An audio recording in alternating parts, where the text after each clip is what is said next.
ہندوستان میں ابن بطوطہ لکھتے ہیں کہ یہاں دریا کنارے ایک وقت ایسا بھی آیا کہ ہندو متاثر ہوئے تو کچھ مسلمان بھی متاثر ہو گئے. کہنے لگے دریا کے کنارے سال کی جو آخری تاریخ ہوتی ہے نا، آخری تاریخ سمجھ لیں 29 ذی الحج، سال کے آخر پہ نا شیطان آتا ہے، ایک بت خانہ ہے اس میں شیطان آتا ہے اور شیطان آ کے اس بت خانے پہ قبضہ کرتا ہے. تو اگر وہاں ایک کنواری لڑکی نہ بٹھائی جائے تو وہ سارے ملک پہ قبضہ کر لے گا اور سب کو مار ڈالے گا.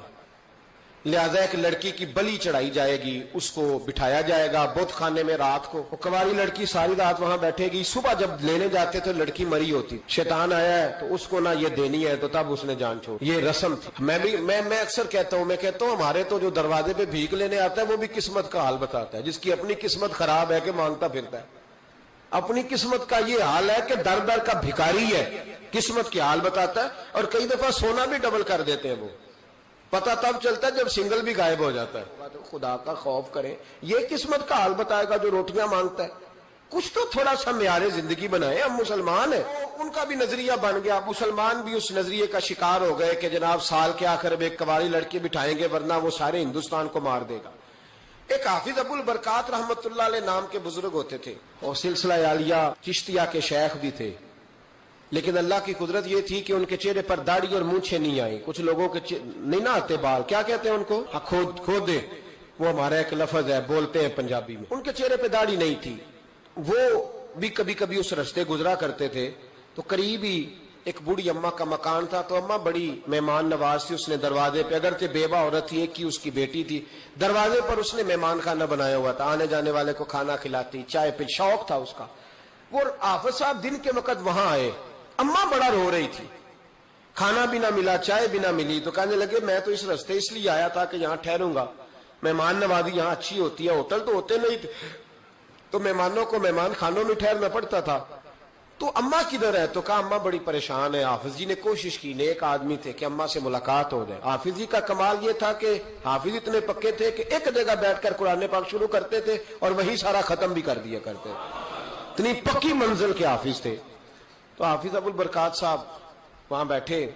وہ اماں، کوئی بزرگ تھے حافظ صاحب، وہ اماں سے کسی طریقے ملاقات کی تو اماں ملتے ہی رونے لگی چیخے مار کے. اماں کیا ہوا؟ کہنے لگی حافظ جی ایک کی بیٹی ہے، خاوند فوت ہو گیا تو میں نے نکاح نہیں کیا، ایک بیٹی کے نام ساری زندگی کر دی. یہاں نا اب بت خانے میں میری بیٹی کو بٹھایا جائے گا. مسلمانوں کے بھی، کچھ مسلمانوں کے بھی ہمارے گاؤں کے نظریات کمزور ہو گئے. یہاں بچی کو بٹھایا جائے گا اور سویرے وہ مر جائے گی میری بیٹی. قرآن اندازی ہوئی ہے تو میری بیٹی کا نام نکل آیا. اب بیٹی کو جانا ہی پڑے گا. یہ ہمارے ان کچھ علاقوں کا طریقہ ہے.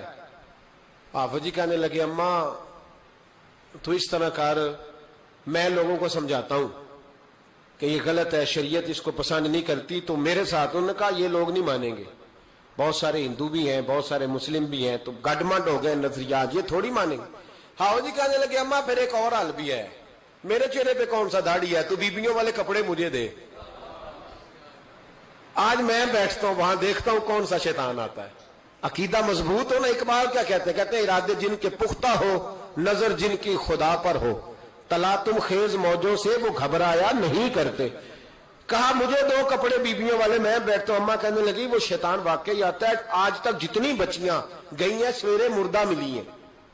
بڑی سمجھنے والی بات ہے، غور کرنا.